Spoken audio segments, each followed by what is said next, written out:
The birthday cake sat untouched on the mahogany table I'd paid $3,000 to rent for the evening. Crystal glasses clinked around me, filled with wine that cost more per bottle than most people make in a day. I stood there in my best suit, the one Sarah had picked out because she said my others made me look too blue-collar, watching my wife of 12 years prepare to destroy me in front of 30 of our closest friends and family. Everyone, Sarah's voice cut through the chatter like a knife through silk. She raised her champagne flute and the room fell silent. Her smile was radiant, the kind that had made me fall in love with her back when we were both broke college kids sharing ramen noodles and dreams. I should have known something was wrong when she insisted on this party. Sarah had never been one for big celebrations, especially not ones that cost money we didn't really have, but she'd been different lately, distant, secretive, always on her phone with that little smile playing at the corners of her mouth. I want to thank you all for being here tonight, she began, her voice carrying that practiced sweetness she used with clients at the interior design firm. It means the world to me to have the people I love most celebrating another year of life. I relaxed slightly. Maybe I'd been paranoid. Maybe the stress of keeping my contracting business afloat while she climbed the corporate ladder had made me imagine things that weren't there. I also want to thank my wonderful husband David for organizing all of this. She gestured toward me with her free hand, and I felt a flush of pride. Though I have to be honest with everyone here. The room seemed to lean forward collectively. Sarah's smile never wavered. David, sweetheart, you really shouldn't worry so much about impressing people. I know you've been trying so hard lately, planning these elaborate gestures, buying expensive gifts, but honestly, she paused for effect, her eyes scanning the faces around us. Don't be under any misunderstanding. You're just temporary. The words hit me like a sledgehammer to the chest. A few people laughed uncomfortably, thinking it was some kind of inside joke, but I knew better. I could see it in her eyes. The cold calculation, the satisfaction at finally saying what she'd been thinking for months. You see, she continued, her voice growing stronger as she warmed to her topic. Some of you know that my first real love, Marcus, moved back to town last month. We've been reconnecting, and well, she shrugged delicately. David's been a wonderful placeholder, but let's not pretend this is permanent. I just don't want him getting jealous when Marcus starts coming around more often. We're all adults here, right? The silence that followed was deafening. I could feel 30 pairs of eyes on me, waiting to see how I'd react to being publicly humiliated by the woman I'd spent 12 years loving, supporting, and believing in. My hands were steady as I set down my untouched glass of wine. My voice was calm when I spoke. Excuse me. I walked to the front of the restaurant where the manager was hovering nervously behind the host stand. The poor guy had probably heard every word. The dining room wasn't that big, and Sarah had never been one to speak quietly when she wanted to make a point. I need to settle the bill, I said quietly. Sir, I thought the party was paid for. The deposit was. There's still the balance for tonight, plus the open bar tab, the cake, and the flowers. I pulled out my credit card, the one Sarah didn't have access to, thank God. All of it, now. The manager's fingers flew over the tablet. That'll be $4,237, sir. I didn't even flinch. I'd learned a long time ago that sometimes dignity costs money, and this was worth every penny. Would you like me to box up the cake, sir? Keep it. Maybe someone will actually enjoy it. I signed the receipt, pocketed my card, and walked out of the restaurant without looking back. Behind me, I could hear the murmur of confused voices and Sarah's sharp tone cutting through the noise, probably trying to salvage her performance. The October air was crisp against my face as I stood on the sidewalk outside Romano's, the restaurant where Sarah and I had celebrated our first anniversary, where I'd thought we'd celebrate many more. The irony wasn't lost on me. My phone started buzzing before I even reached my truck. Sarah, then her best friend Jennifer, then her mother. I let them all go to voicemail. The drive home to our suburban split level took 20 minutes. 20 minutes to process the fact that my marriage was over and had been for longer than I'd realized. 20 minutes to understand that while I'd been working 60-hour weeks to pay for her lifestyle, she'd been planning my replacement. The house was dark when I pulled into the driveway. Our 18-year-old daughter Emma was at college, probably posting on social media about her cringe dad without knowing she'd just lost her family. The lawn I'd mowed that morning looked perfect under the streetlights. The mortgage I'd been paying alone for the past 6 months was current. Everything looked normal from the outside. I sat in my truck for a long time, engine ticking as it cooled, thinking about the last year of my life. The late nights Sarah had started working, the business trips that seemed to multiply, the way she'd stopped wearing her wedding ring, claiming it got in the way at work, the credit card bills for restaurants I'd never been to, and clothes that never appeared in her closet. I'd been temporary. The question was, for how long? My phone rang again. This time it was a number I didn't recognize. "David, this is Robert Castellano, Sarah's uncle. I think we need to talk." Robert Castellano had always been the kind of man who wore his law degree like a badge of honor. Even at family barbecues, he'd find ways to work his professional accomplishments into casual conversation. Tonight, as he sat across from me in my own living room at 11 p.m., he looked every inch the successful attorney, pressed shirt despite the late hour, gold watch catching the lamplight, briefcase at his feet like a faithful dog. "David, I'll be direct," he began, setting his coffee cup down on the table without using a coaster. Sarah would have had a fit. What happened tonight was unfortunate. Sarah's emotions got the better of her.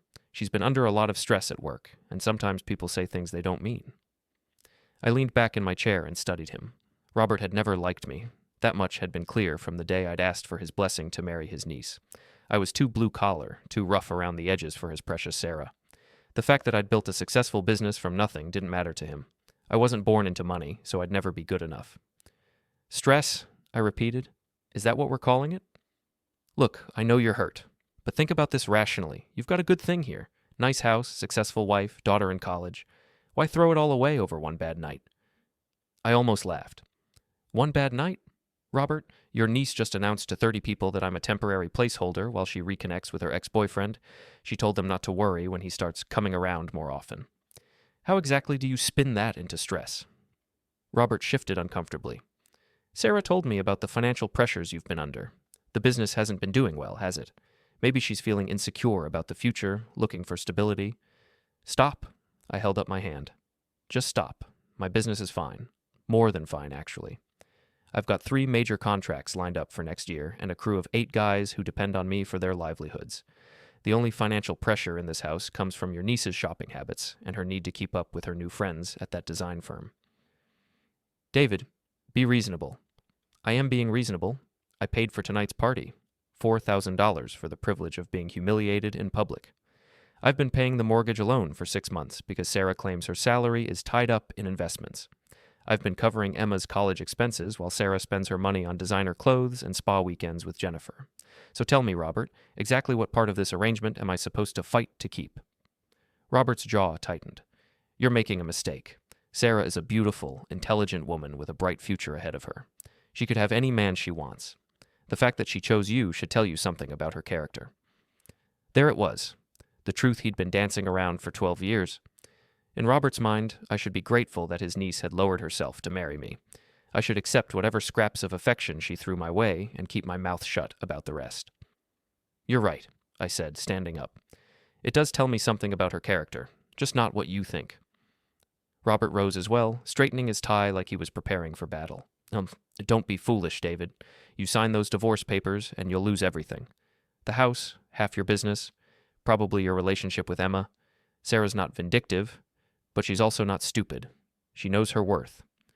And what exactly is her worth, Robert? More than you can afford to lose." The threat hung in the air between us like smoke. Robert was good at this, the subtle intimidation, the implication that I was punching above my weight class. It had worked for years, keeping me in line, making me grateful for whatever attention Sarah deigned to give me. But something had shifted tonight. Maybe it was the public humiliation, or maybe it was finally seeing myself through Sarah's eyes. Not as a partner, but as an inconvenience she'd grown tired of managing. Either way, I was done playing the grateful peasant. "You know what, Robert? You're absolutely right. Sarah is worth more than I can afford to lose. Lucky for me, I'm not losing her. I'm getting rid of her." His face flushed red. "You arrogant son of a—" "Careful," I said quietly. "You're in my house, sitting on furniture I paid for, drinking coffee I made. Don't forget yourself." Robert grabbed his briefcase and headed for the door. "You'll regret this, David. Sarah won't make it easy for you." I wouldn't expect her to. After he left, I sat back down and pulled out my phone. It was almost midnight, but I knew he'd be awake. Tom Morrison had been my best friend since high school, and more importantly, he was the best divorce attorney in the county. "Dave? Jesus, what time is it?" "Tom, I need a lawyer." There was a pause. "What happened?" I told him everything. The party, the announcement, Robert's visit. Tom listened without interrupting, occasionally making small sounds of disbelief. "Christ, Dave, I'm sorry. I always thought Sarah was a little cold, but this— Can you help me?" "Can I help you?" "Brother, I'm going to destroy her. but I need you to understand something first. This is going to get ugly, really ugly. Sarah's not going to just roll over, especially with Uncle Robert whispering in her ear. Are you prepared for that? I looked around my living room, at the photos Sarah had arranged just so, the throw pillows she'd spent hours selecting, the coffee table books about interior design that no one ever read, everything perfectly curated to project an image of success and happiness. It was all a lie. It had been a lie for longer than I wanted to admit. Yeah, I said. I'm prepared. Good. Don't talk to Sarah, don't talk to Robert, don't sign anything. And Dave, start documenting everything. Every conversation, every text, every expense. We're going to need it all. After I hung up, I walked upstairs to the bedroom Sarah and I had shared for 8 years. Her side of the closet was half empty. Had been for weeks, I realize now. The expensive perfume she used to wear for me was gone, replaced by something new and unfamiliar. I pulled out a suitcase and started packing. I'd stay at the motel on Route 9 until I could find an apartment. The house would have to be sold anyway, and I didn't want to spend another night surrounded by the ghost of a marriage that had died without me noticing. My phone buzzed with a text from Sarah. We need to talk. This is ridiculous. I deleted it without responding. We'd talked enough for one lifetime. The diner on Maple Street had been our regular spot for 15 years. Every Saturday morning, the same booth, the same order, coffee black, wheat toast, scrambled eggs for me, and whatever elaborate breakfast special caught Mike's fancy that week. We'd solved the world's problems over countless cups of coffee, celebrated each other's successes, and commiserated over failures. This morning felt different. Mike Patterson slid into the booth across from me, but instead of his usual grin and complaint about his wife's honey-do list, he looked uncomfortable. His eyes darted around the diner like he was expecting trouble. Hey, Dave. Mike, I signaled the waitress for coffee. You look like someone stole your truck? He forced a laugh. Nah, just tired. Jennifer had me up half the night rearranging the living room furniture. Again. Jennifer, Sarah's best friend and partner in crime. Of course she'd gotten to Mike first. I should have expected that. How's the job going? I asked, keeping my voice neutral. Mike had been working for my company for 3 years, ever since the factory closed and left half the town scrambling for work. He was a good electrician, reliable, and I'd always thought we were friends beyond just the employer-employee relationship. Good. Listen, Dave, about what happened at the party. There it was. I took a sip of coffee and waited. Look, I don't know what's going on between you and Sarah, but Jennifer says you just walked out without any explanation. Left Sarah standing there with a room full of people, embarrassed and confused. Confused? I set down my cup carefully. That's an interesting word choice. Come on, man. You know how women are. They say things when they're upset, things they don't mean. Maybe Sarah was just trying to make you jealous, get your attention. Jennifer thinks, what exactly did Jennifer tell you about that night, Mike? He shifted in his seat. Just that Sarah made some joke about you being temporary, and you took it the wrong way. Overreacted. Jennifer says Sarah's been crying for 3 days, doesn't understand why you won't talk to her. I leaned back and studied my friend's face. Mike was a good guy, but he'd never been the sharpest tool in the shed. If Jennifer told him the sky was green, he'd probably believe it. Still, I'd expected better from him. Did Jennifer mention that Sarah announced she was reconnecting with her ex-boyfriend? That she told 30 people not to worry when he starts coming around because our marriage isn't permanent? Mike's face went pale. She didn't say that part. Did she mention that Sarah told everyone I was just a placeholder while she figured things out with Marcus? Jesus, Dave. No, Jennifer said it was just a joke that went wrong. I pulled out my phone and scrolled to the voicemail I'd received yesterday from Jennifer's neighbor, Mrs. Chen. The old woman had been at the party and felt bad about what she'd witnessed.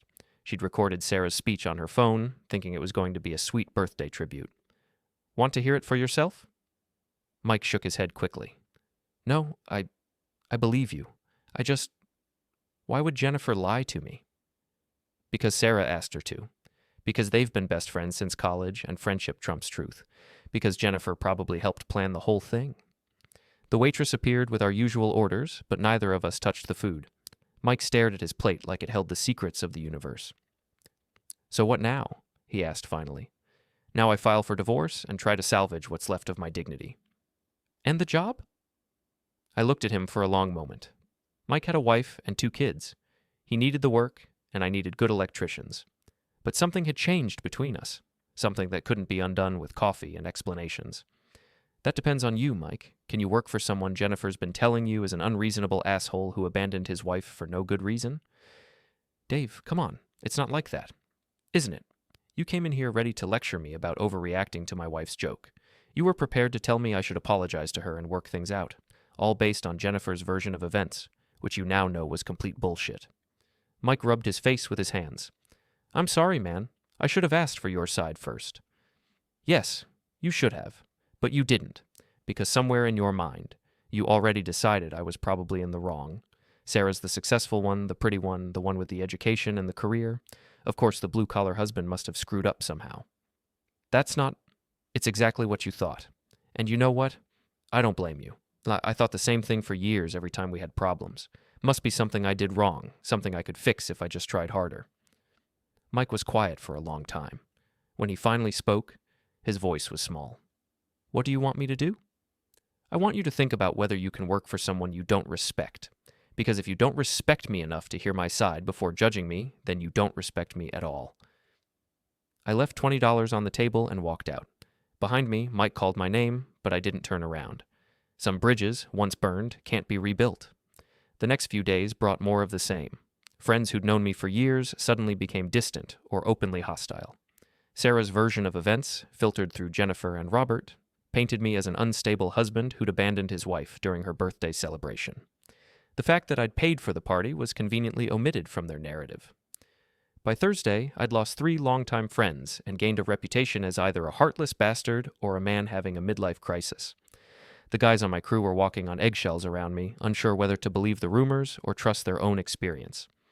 That's when Jennifer decided to pay me a visit. She showed up at the job site where we were renovating a kitchen for the Hendersons, marching across the plastic sheeting in her designer heels like she owned the place. My crew stopped working to stare. Jennifer was the kind of woman who commanded attention, all curves and confidence, and barely contained energy. David, we need to talk. I'm working, Jennifer. This is more important than work. Sarah is falling apart. She hasn't eaten in 3 days, can barely function at the office. You need to stop this nonsense and come home. I set down my drill and turned to face her. Nonsense. This whole divorce thing, it's ridiculous. So Sarah said something stupid at her party. So what? People make mistakes. You don't throw away 12 years of marriage over one bad night. One bad night. I was getting tired of that phrase. Is that what you're calling it? What would you call it? The truth. Finally. Jennifer's perfectly made-up face twisted with frustration. You're being dramatic. Sarah loves you, David. She's always loved you. Yes, she's been confused lately, maybe a little nostalgic about old relationships. But that doesn't mean anything. It's normal for people to wonder about paths not taken. Paths not taken, right. I picked up a rag and wiped the dust off my hands, taking my time. Tell me, Jennifer, how long have you known about Marcus? Her face went very still. I don't know what you mean. Sure you do. How long have you known that Sarah's been talking to her ex-boyfriend? How long have you been helping her reconnect with him? I haven't been helping her do anything. Sarah makes her own decisions. But you knew. You knew she was planning to humiliate me at that party. You knew she was going to announce that our marriage was temporary. And you said nothing. Jennifer's composure cracked slightly. It wasn't supposed to happen like that. Sarah was nervous, had too much wine. She was going to talk to you privately first, explain that she needed some space to figure things out.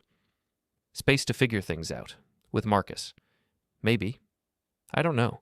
The point is, she loves you, David. She's just confused right now. I laughed, but there was no humor in it. You know what, Jennifer? I believe you. I think Sarah does love me, in her own way. The problem is, her way isn't enough anymore.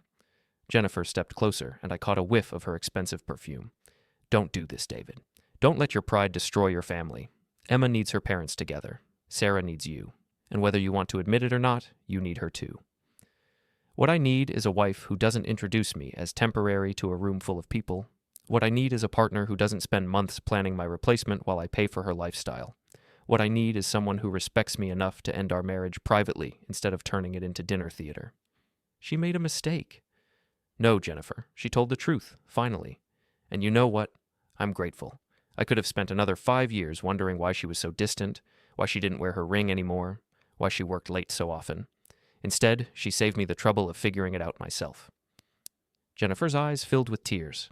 Real ones, I thought, not the crocodile tears she usually deployed when she wanted something.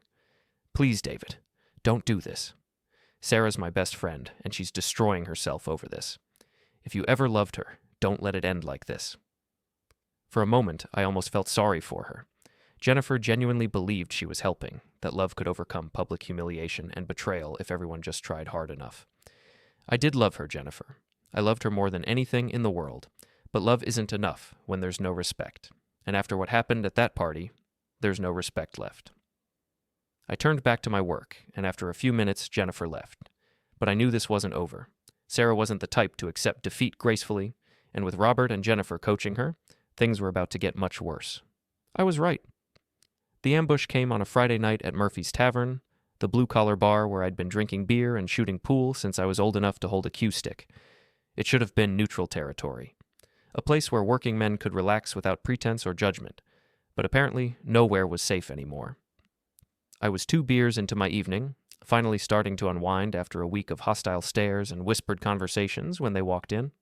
Mike Patterson, followed by 3 other guys I'd considered friends, Danny Kowalski from the auto shop, Pete Riley, who ran the hardware store, and Mark Stevens, who'd been my drinking buddy since high school. They approached my table like a delegation, faces grim with purpose. The rest of the bar seemed to sense the tension. Conversations died down, and I could feel eyes turning our way. Dave. Mike slid into the booth across from me without being invited.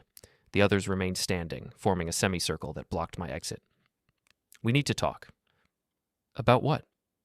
About what you're doing to Sarah, about how you're acting like a complete asshole to everyone who tries to help you see reason. I took a slow sip of my beer and looked around the table. These were men I'd known for decades, guys I'd helped move, whose kids I'd hired for summer jobs, whose wives I'd given discounts to when money was tight. Now they were looking at me like I was a stranger. Help me see reason, I repeated. Interesting way to put it. Danny leaned forward, his thick arms crossed over his chest. Come on, Dave. We've all been married long enough to know that women say stupid shit sometimes. My Linda once told me she wished she'd married her high school boyfriend instead of me. You know what I did? I bought her flowers and took her out to dinner. We worked through it. Did Linda announce to a room full of people that you were temporary while she reconnected with her ex? That's not the point. That's exactly the point. I set down my beer harder than necessary. This isn't about hurt feelings or miscommunication. This is about my wife publicly declaring that our marriage is a placeholder arrangement. Pete shifted uncomfortably.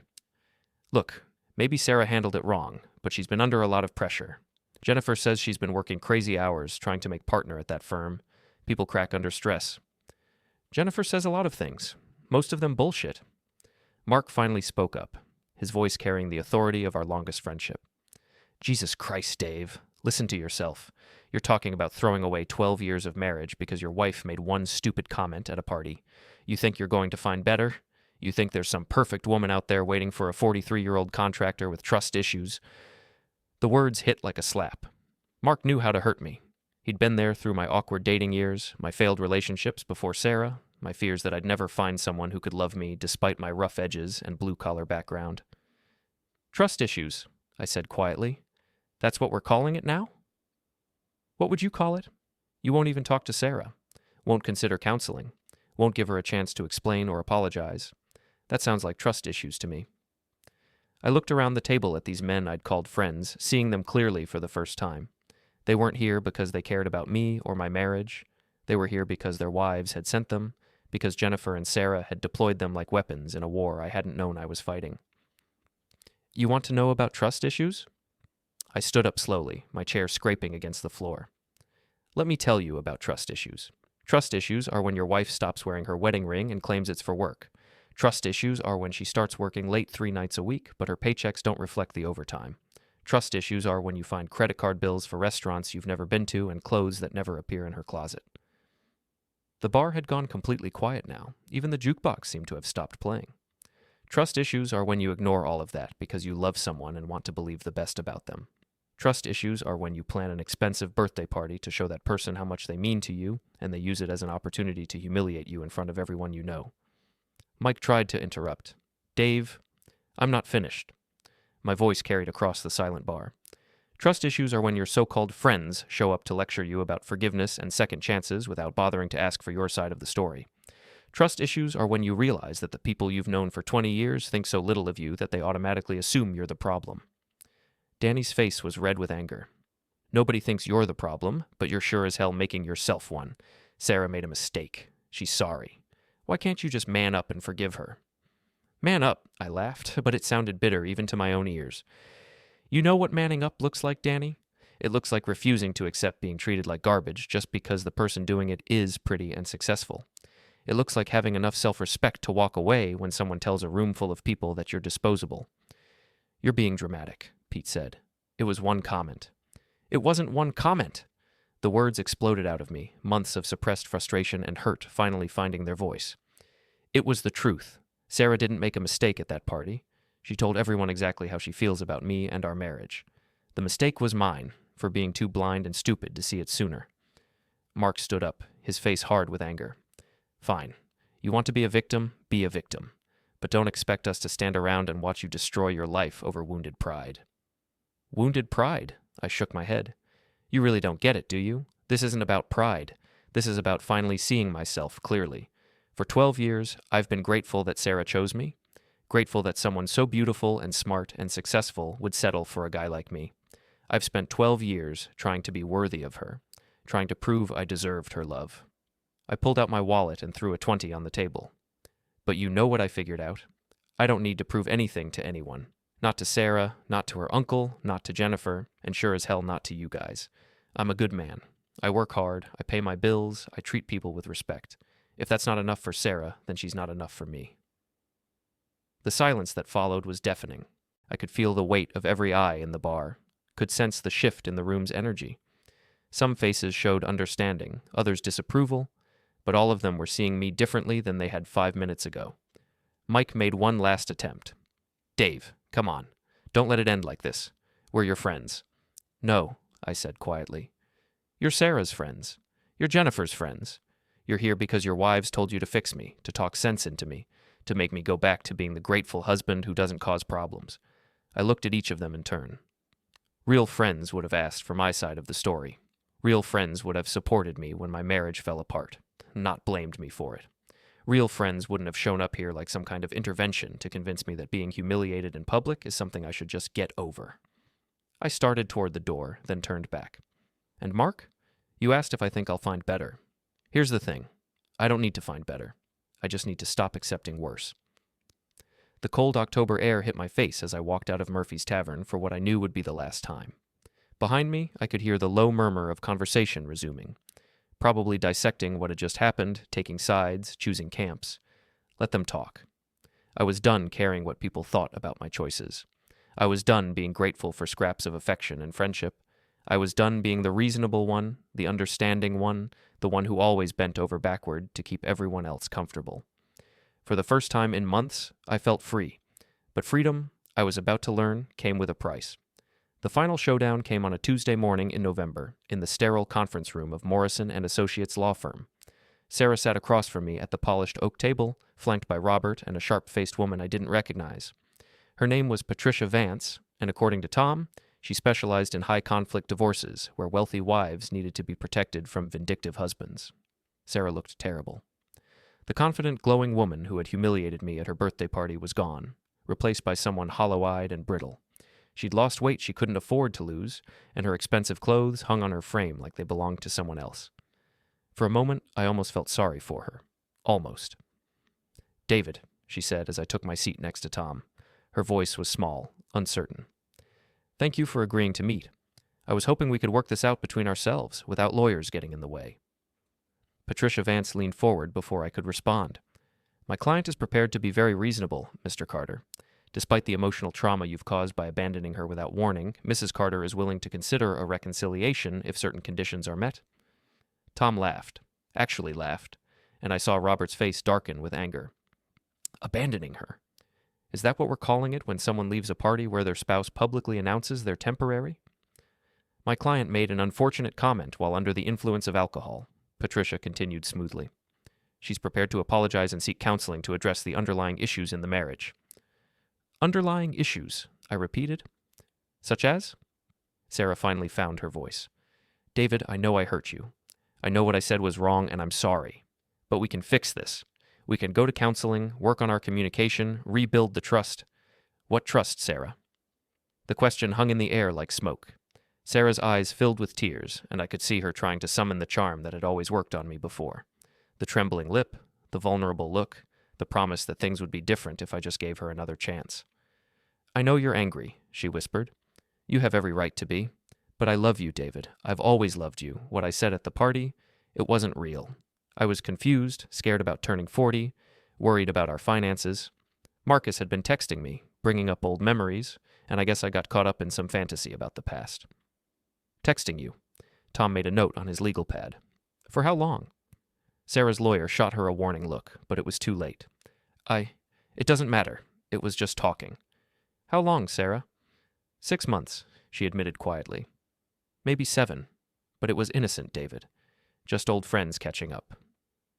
Robert leaned forward, his face flushed with anger. "This is irrelevant. Whatever communication my niece had with her former boyfriend has no bearing on this divorce. The fact remains that David abandoned his wife and home without cause." "Without cause?" Tom's voice was dangerously quiet. "Mr. Castellano, are you seriously arguing that publicly humiliating someone at a party they paid for doesn't constitute cause for divorce?" It was one comment made under emotional distress. It was a calculated announcement that the marriage was temporary while she pursued another relationship.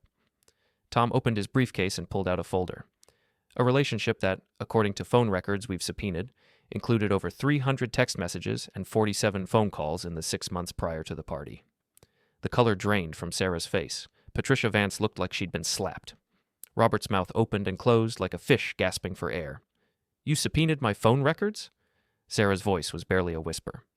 "Your husband's phone records," Tom corrected, "which show that you've been in constant contact with Marcus Sullivan since April, including a 2-hour phone call the night before your birthday party."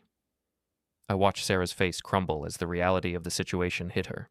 She'd thought this would be easy, that she could manipulate me into taking her back with tears and apologies. She hadn't counted on Tom Morrison, who fought divorce cases like a general planning a war. "There's more," Tom continued, pulling out another document.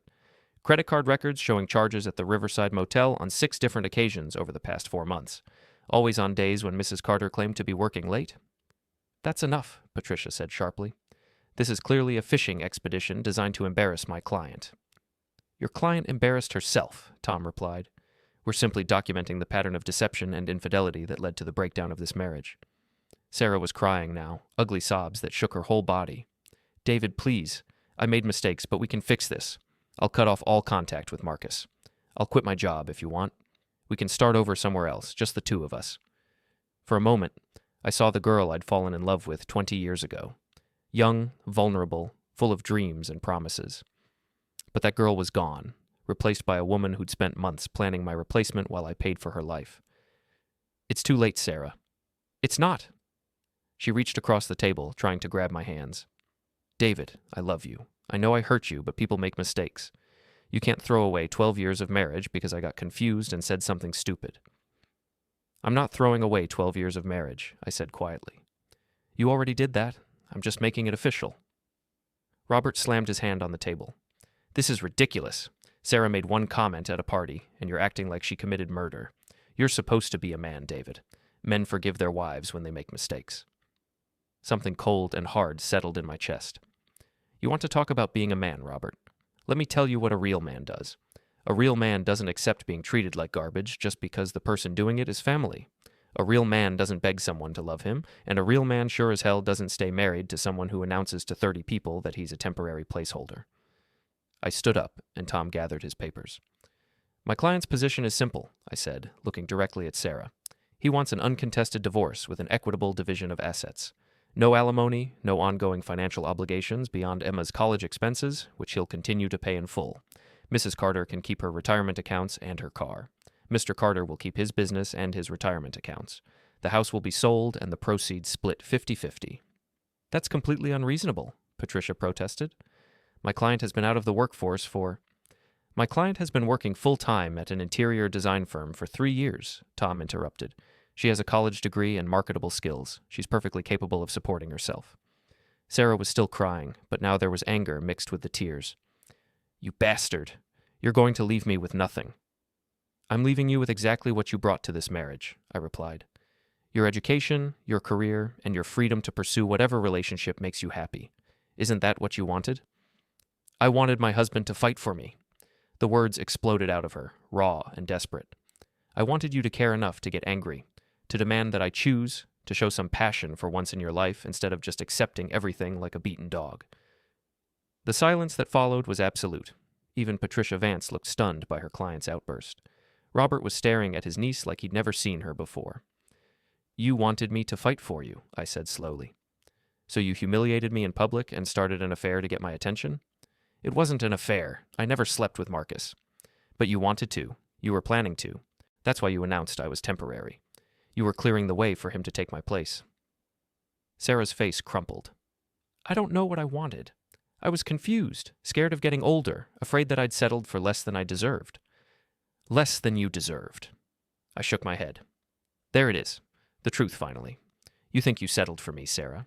You think you deserve better than a blue-collar contractor who loves you enough to work 60-hour weeks to pay for your lifestyle. That's not what I meant. It's exactly what you meant. And you know what? You're right. You do deserve better than me. You deserve someone who'll put up with your games, your manipulation, your need to be the center of attention at all times. You deserve someone who'll beg you to choose them over your ex-boyfriend. I picked up my jacket and headed for the door. Unfortunately for you, I've decided I deserve better too. The divorce was finalized 6 weeks later. Sarah contested nothing. Tom had made it clear that going to trial would only result in more of her secrets being aired in public court. She moved in with Jennifer temporarily, then disappeared from town entirely. I heard through the grapevine that she'd taken a job with a design firm in Boston, starting over in a city where no one knew about her failed marriage or public humiliation. Marcus never materialized as her knight in shining armor.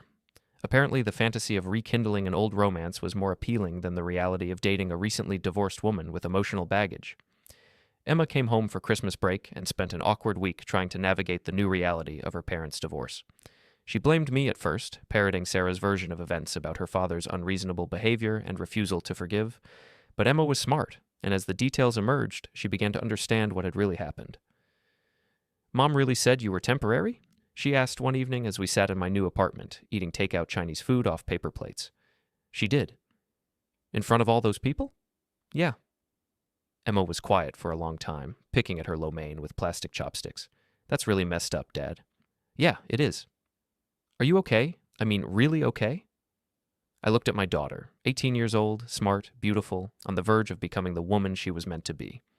She deserved honesty, not the careful lies adults usually told children about divorce. I'm better than I've been in years, I said. I'm hurt, and I'm angry, and I'm disappointed. But I'm also free. Free from walking on eggshells, free from wondering what I did wrong, free from trying to earn love from someone who saw me as a consolation prize. Emma nodded slowly. Mom called me yesterday. She's seeing a therapist, trying to figure out why she sabotaged her marriage. She wanted me to ask if you'd consider talking to her. What did you tell her? I told her that some things can't be fixed with therapy and apologies. Some things, once you break them, stay broken. Smart kid. Smarter than her old man had been for most of his adult life.